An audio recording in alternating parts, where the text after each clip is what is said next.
funny. You just reminded me of a story that really captures this in a nutshell. So I got this one particular friend, Ratinder, Ricky.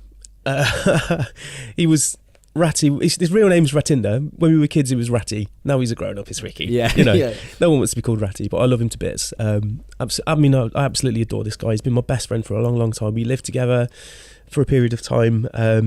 And I did his head in by being so messy, but no, he's just a legend. Him and I, one time we were at a party, and I guess we would have been about 18, 19, and it was my friend's house, and he had a car, my friend, and we didn't. Right, so yeah, like 18, 19 is those early days, and basically everyone got drunk and smoking loads of weed and stuff as you do. It got to like 1 a.m, and it's like, okay, the munchies are hitting hard, right? It's hard. Like you can't ignore kind of hard. Yeah. like I there's nothing in the fridge, and because it was an 18-year-old lad's house, like half a mouldy fucking jar of jam sort of stuff. Like beer and some margarine. So it's like we just turned to my friend whose car it was, and he's out cold, and it's like, dude, let's go to the garage. There's a 24-hour garage around the corner. Everyone's drunk, and it's like, can you get up and drive us there? God, being a kid sucks, doesn't it? You're such dumb cunts by default, aren't you? Yeah, it's pathetic. And he's not moving. I'm like, don't worry about it. I've got the perfect idea. We'll just take his keys, get into his car and drive there ourselves. Like, neither of us had driving licenses or anything like that. Jeez. Oh my God, it's stinging my soul to tell this story. But we did. We got in the car, and like I drove there. Like we swapped at the petrol station. He drove back, and as we sort of pulled out of the petrol station, turned around the corner, saw the Blues and Twos. Oh no! Oh yes! It's like, oh shit! Right, and I was so drunk I could barely see, and it was just like, listen, Ratty, when he pulls us over, just say sorry. That's our strategy. Sorry. Yeah. And there's a little knock at the window, and the guy goes like, do you know why I've pulled you over? I was like, no.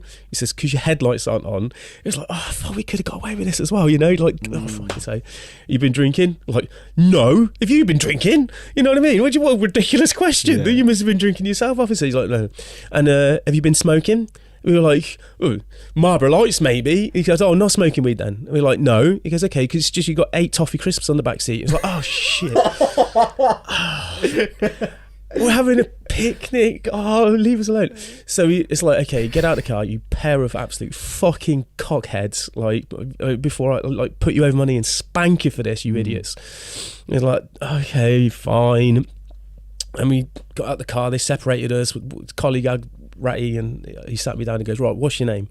I said, it's David Page. And he says, what's your address? So I gave him my address and his phone number. I said, that's my phone number. I'm sorry. I don't know how to say I'm sorry, but I am, trust me. And he's like, I can see how sorry you are, because you look like you're about to cry, you fucking pussy. And I was like, and he went, right, fine, twat. And then went to speak to Ratty. All of a sudden they're taking Ratty and putting him in the back of the car. I'm like, oh shit. And I was like, Ratty. And the guy turns around and he's like, Ratty. Like, the guy told me his name was Gurpreet, Singh. And I was like, oh no. I'm like, what? And he's like, yeah, he said he lives at 1200 Fossil Road or something. Like, that's not Ratty's address. Like, you know what I mean? It's like, oh no. And it's basically, he asked me my address. I gave him it. He asked Ratty's address. He tried to make something up on the spot, like 18 years old, drunk, trying to be clever.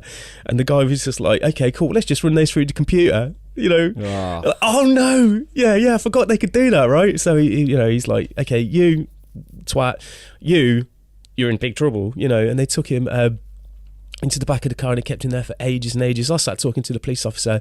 Fair play to the police officer, right? He could see what was going on. He was just like, you're just an idiot, and he basically cut me a big lot of slack. And I ended up just talking to him for like half an hour. Ratty was getting processed, and he came out, and then that was it. He was in trouble. He got fined, and he had to take all his documentation because he lied to them. And I was just like, well, that'll tell you something. You know what I mean? Like, honesty is honesty the best policy? Not in every situation, right? But at the end of the day, if you want to try and get yourself out of a sticky spot by lying, you better be prepared to deal with the consequences. You have to be like so intelligent to be able to keep up with these, not 18 years old, stoned and pissed. No, definitely not. And